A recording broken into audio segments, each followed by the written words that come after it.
might permanently halt inter-Korean discussions unless the South stops its ongoing Max Thunder Air Force exercise with the U.S. The regime's state-run media on Thursday quoted Lee Sun-kwon, the North Korean official in charge of handling inter-Korean affairs, as saying, unless a serious situation which led to the cancellation of this week's inter-Korean talks is settled, it will be hard to ever sit face-to-face with the current South Korean government. Seoul is continuing to urge Pyongyang to come forward for talks to discuss follow-up measures to their recent summit agreement. Today marks the 30th anniversary of the May 18th Democratic Movement, which took place in the southern city of Gwangju in 1980. Our correspondent Park Ji-won has this report about today's ceremony in Gwangju. The government-organized ceremony for the 38th anniversary of the May 18th Democratic Movement was held Friday morning at the May 18th National Cemetery in Gwangju. Some 5,000 participants, including bereaved family members of the victims, citizens, students, and politicians, attended the event. In his speech, Prime Minister Lee Nak-yeon vowed that the government will work hard to find the truth about what happened, much of which, such as who first gave the order to open fire on civilians, are still not known. I believe when the Special Truth Committee on the Democratic Movement, formed according to a special act on May 18th enacted during the Moon administration, is launched in September, the committee will clearly reveal all the truth without any restrictions or any doubts. The Prime Minister also called the democratic movement the victory of justice, saying that Korea will always remember the sacrifices of Gwangju that contributed to the nation's democracy. Although never confirmed, it is widely thought that there are some 5,000 victims of the massacre, including over 160 deaths, hundreds of others missing, and thousands injured. Victims and bereaved family members still haven't gotten over the grief. I witnessed the scene even though I was young. I saw dead bodies, crying family members, so every year the scene comes up as a trauma. My friends were shot many times, bleeding to death. I feel ashamed in front of all those martyrs. Foreign participants also say South Korea's pro-democracy movement has become an inspiration to their countries too. The spirit of Gwangju is from the minimum to the ultimate. That is, for example, housewives, they made food for those who fight. Those who made sacrifice in many ways, like giving blood. But this, the ultimatum, is to keep lives. This is great. This is something that we need to learn. What is also notable is that wives of a late foreign journalist and pastors who recorded the massacre 38 years ago, either with video cameras or through photographs, to let the rest of the world to know the truth about what happened in Gwangju, were also present at the ceremony, remembering all those who fought for a just and democratic society. The actions of the brave Gwangju citizens who stood up against the injustices of the military dictatorship, even sacrificing their own lives for the cause, eventually led to the end of the military regimes and the start of true democracy in Korea. Park Ji-won, Arirang News, Gwangju. President Moon Jae-in promised to launch a group to find the truth behind the repression of the May 18th Democratic Movement and vowed to guarantee women's rights. The president, through his Facebook account on Friday, expressed deep regret by the then government's brutal repression and the sexual assault of a female high school student by the military during the May 18th Democracy Movement in Gwangju. Moon vowed to restart true history by embracing women's rights, by forming a joint investigation group with the Defense Ministry, Gender Equality Ministry, and National Human Rights Commission to find the truth behind the events of May 1980 and restore the dignity of the victims. And in light of today's solemn anniversary, in remembering many innocent civilians that were killed by government troops, we go back in time with our Koryuni, who takes a look back at the day of the uprising. Thousands of people took to the streets on May 18, 1980, in the southwestern Korean city of Gwangju. This was after then President Chun Doo-hwan seized power in a military coup and took suppressive measures, such as banning political activities and imposing martial law. Protesters were beaten and fired upon by government troops during the military crackdown. This left an unknown number of people dead and thousands more wounded. Although the uprising was quelled on May 27, 1980, a look back in history has proven that it was a victory, not a defeat, as it paved the way for later movements in the 1980s that eventually brought democracy to the country. Last year, South Korean President Moon Jae-in vowed to carry on its legacy by reopening the probe into possible crimes that may have been committed by the troops. 완전한 진상규명은 결코 진보와 보수의 문제가 아닙니다. 상식과 정의의 문제입니다. 우리 국민 모두가 함께 가꾸어야 할 민주주의의 가치를 보존하는 일입니다. Recently, a rare video capturing the scenes of the democratic movement was disclosed to the public. A private collector notified the May 18 archives of the video's existence in December last year, and the archives purchased it in March. The new video shows soldiers implementing martial law and wounded citizens at local hospitals.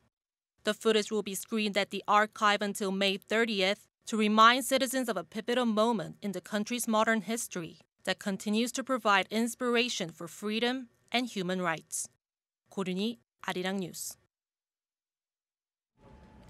The U.S. once again turning up the heat on China over trade.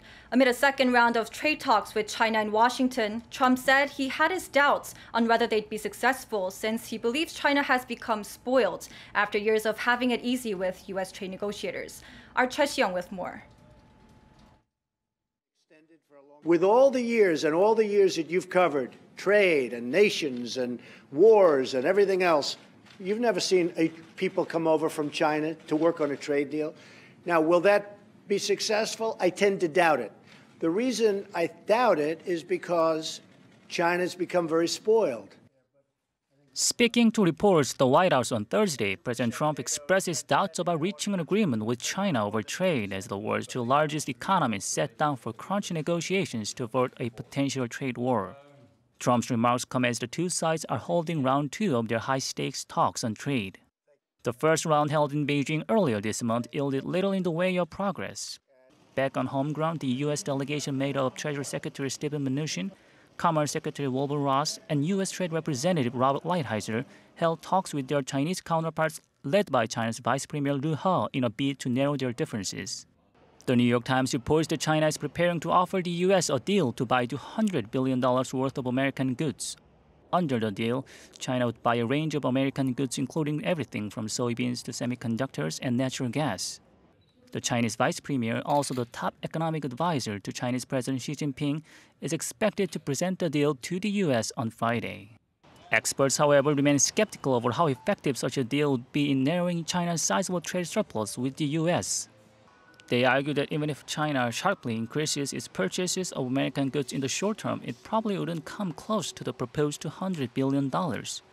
Plus, the U.S. is already running at its full productive capacity, so it would be unrealistic for the U.S. to meet greater demands from China. President Trump's top economic advisor, Larry Kudlow, says Washington's stance on trade with China remains the same. He says the U.S. will continue to pressure Beijing to open its market to U.S. companies by removing trade barriers and respecting intellectual property rights. With the U.S. eager to grab the upper hand in the remaining negotiations, it remains to be seen whether the two world's largest economies can arrive at a compromise, avoiding a devastating trade clash. Choi Si-young, Arirang News. I'm Park Hee-jun, and those are your news headlines for this hour.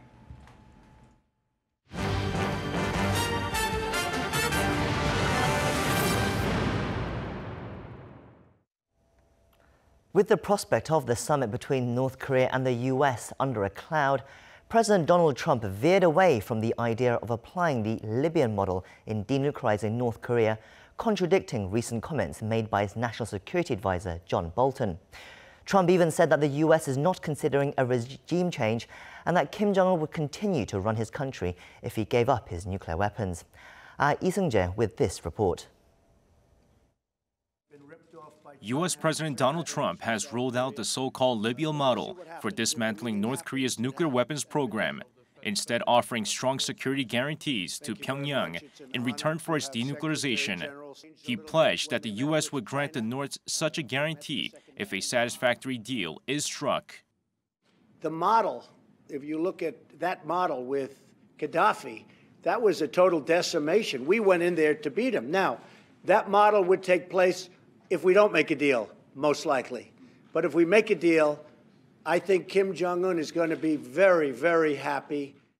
The Libyan model, which has been pushed on U.S. news networks by President Trump's National Security Advisor, John Bolton, calls for a quick dismantlement of North Korea's nuclear program with no guarantee of benefits to the regime in the process. Pushing back against Bolton's remarks, Trump insisted protection for Kim and his regime would be very strong if the regime fully denuclearizes. We're willing to do a lot, and he's willing to, I think, do a lot also. And I think we'll actually have a good relationship, assuming we have the meeting and assuming something comes of it. And he'll get protections that will be very strong. With all signs pointing to Bolton's mentioning of the Libya model being the reason behind North Korea's recent 180-degree turn, the White House has been stressing that's not the model they're incorporating, saying instead a President Trump model will be used. Will Trump's security guarantee be enough to ensure North Korea falls back in line? With the North Korea-U.S. summit set for June 12th in Singapore, the U.S. and South Korea certainly hope it will be. Lee Seung-jae, Arirang News. To discuss more about the North Korea situation, Professor Song Se-ryun from Kyung University joins us in the studio today. Hello, Professor. Hello, good to be here. Now, Trump has said there that there is no Libya model that he's pursuing, but he has warned that if North Korea does not accept the deal, Kim Jong-un could end up with the same fate as the former Libyan dictator Gaddafi. A rather sinister warning, some might say.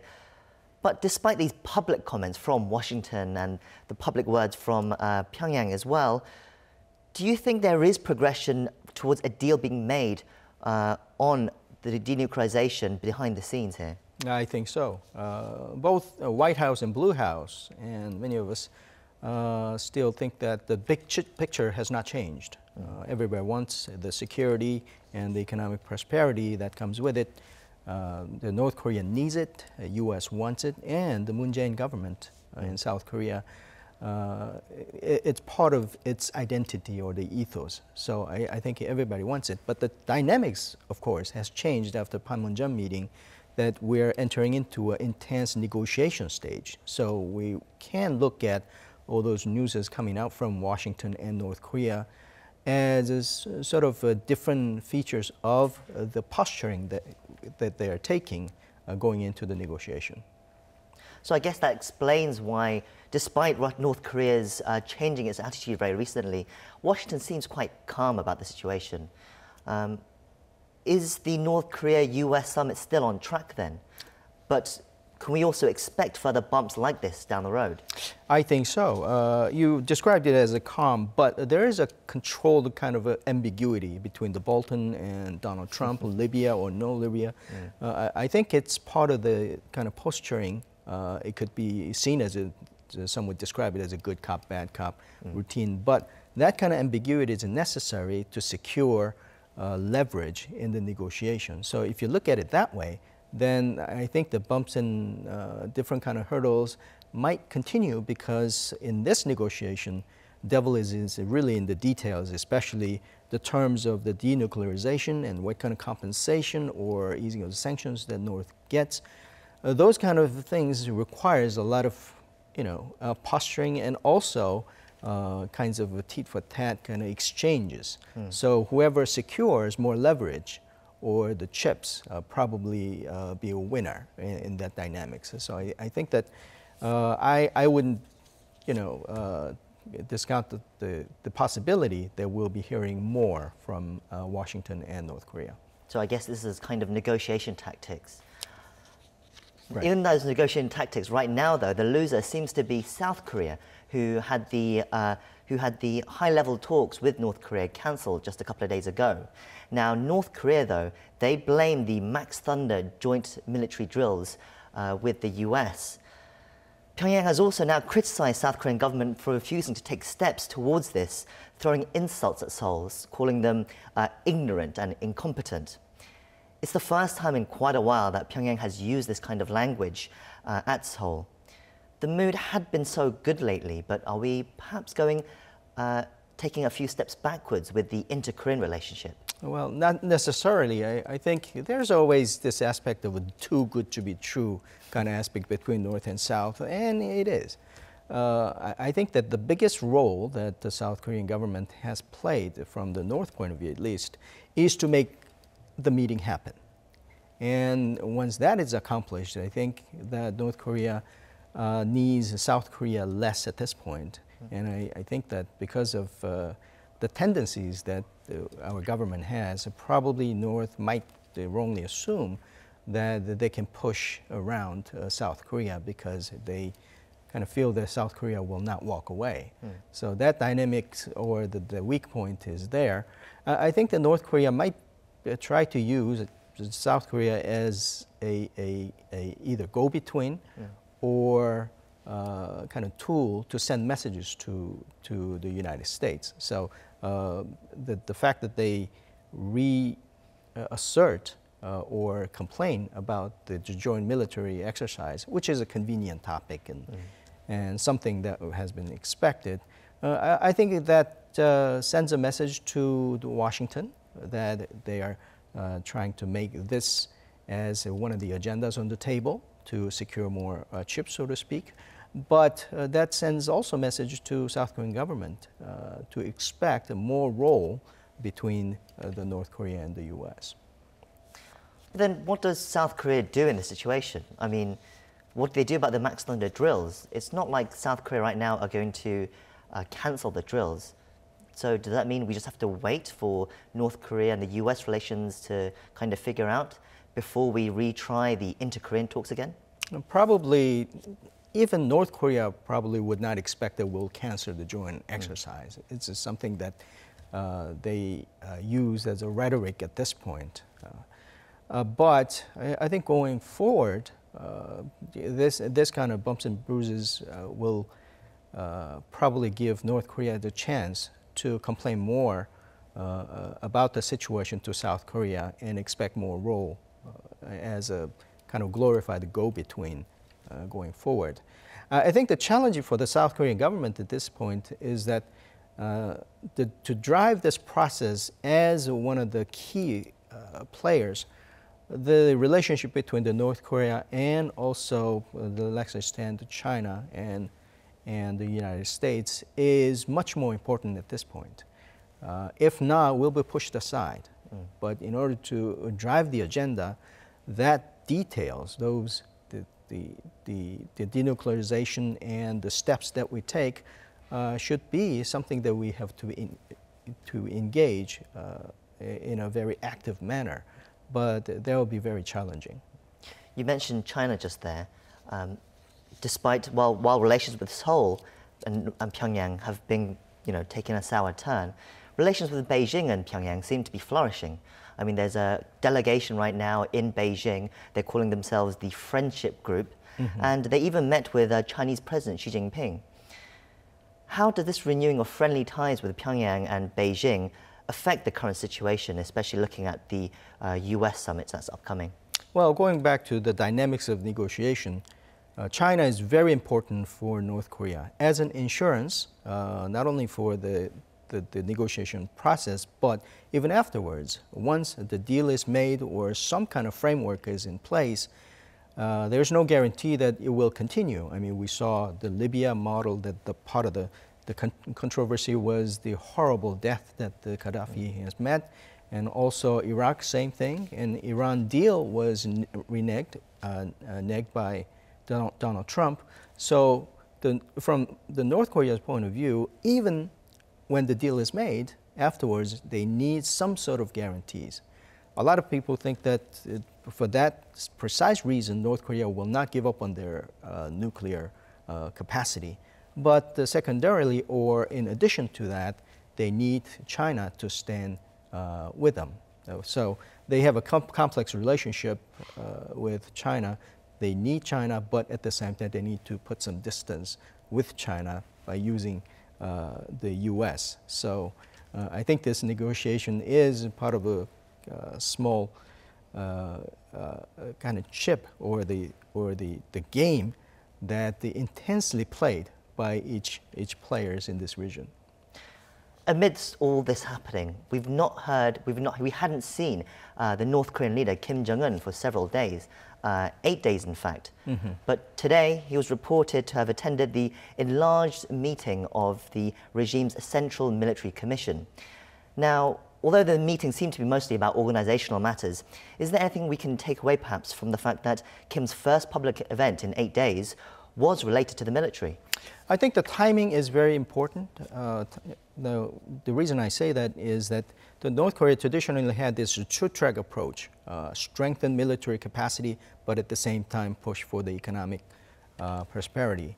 But they say in their admission, they changed the track to push more towards the economic prosperity. And that means the role has to be changing for the military faction of it. Whether that would be smoothly done or whether there would be some complaints coming out of the military faction, which has always been the strong faction in the North Korea, probably it's something that a lot of people are looking at, whether there will be a hurdle for Kim Jong-un or it will be just in his playbook to change the role of the military faction so that whatever regimes that we come to have in terms of economic prosperity will be aided by the guarantee of the security. Finally, before we go, let me just go back to Seoul's role in this whole situation right now. Seoul, until now, had taken upon itself to act as a mediator between Pyongyang and Washington. Now, right now, it's a very delicate situation. It almost seems Seoul has been pushed aside a little bit. Do the recent developments change South Korea's role as a mediator? I don't think so, and the Blue House's ambition at this point has been always to remain in the driver's seat. I think it is still possible, even given the challenging situation. That it will depend on how closely they stay. We stay with the North Korean side and also with the U.S. side, and steer the agenda, because the bumps and bruises we're talking about would be about what kind of agenda they'll deal with in the deal table and afterwards. So I think that the sharing of the vision and structuring the sustainable regime, not only about the security but also economic side, would be an opportunity for the South Korean government to present, because we are actually the big actor in the economic side as well, and we have a relationship with the U.S. and China and the rest of the world, in fact.